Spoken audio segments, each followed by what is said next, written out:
હાલ પેટ્રોલને લઈને એક ખૂબ જ દુઃખદ ખબર સામે આવી રહી છે। મધ્ય પૂર્વમાં ફરી એક યુદ્ધ શરૂ થયું છે, જ્યાં ઈરાન અને ઇઝરાયલ એકબીજા પર હુમલો કરી રહ્યા છે। આ ઇઝરાયલને ઈરાનના પરમાણુ અને લશ્કરી થાણાઓ પર હુમલા કરીને ભારે નુકસાન પહોંચાડ્યું છે।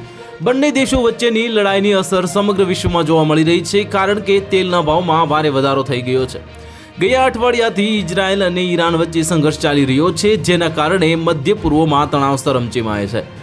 ઈરાન ઇઝરાયલ લડાઈને કાચા તેલના ભાવમાં વધારો થયો છે। તે દરમિયાન ઈરાકના વિદેશ મંત્રીએ એવું નિવેદન આપ્યું છે કે જેનાથી તેલના ભાવમાં વધારો થવાની ચિંતા વધુ વધી ગઈ છે।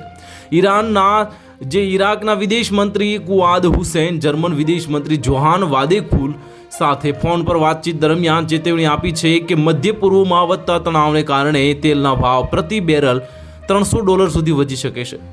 તેમણે કહ્યું છે કે જો ઈરાન હોર્મુઝ સ્ટ્રેટ બંધ કરે છે તો પરિસ્થિતિ ખૂબ જ ગંભીર બની શકે છે।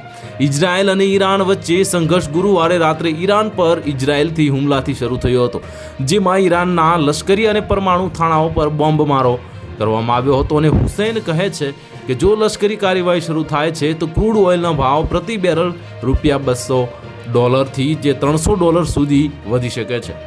તેમણે કહ્યું છે કે આનાથી યુરોપિયન દેશોમાં ફુગાવાના દરમાં ભારે વધારો થશે અને ઈરાક જેવા તેલ નિકાસ કરતા દેશો માટે સપ્લાય કરવું મુશ્કેલ બનશે। અને ઈરાકી વિદેશ મંત્રીએ કહ્યું છે કે હોર્મુઝનો અખાત બંધ થવાથી ગલ્ફ દેશો અને ઈરાકના વૈશ્વિક બજારમાં તેલ પુરવઠામાં દરરોજ લગભગ 5 મિલિયન બેરલનો ઘટાડો થઈ શકે છે। અને હોર્મુઝનો અખાત એક મહત્વપૂર્ણ દરિયાઈ માર્ગ છે, જેના દ્વારા વિશ્વમાં લગભગ 20% તેલ પુરવઠો વહે છે। તો હાલ માટે આટલું જ। મળીશું નવા અપડેટ સાથે। જો તમને અમારા વિડીયો પસંદ આવતા હોય તો વિડીયોને લાઇક કરી દેજો, ચેનલને સબસ્ક્રાઇબ કરી બાજુમાં આવેલા બેલ આઇકનને દબાવી દો, જેથી તમને આવા સમાચારની અપડેટ મળતી રહે।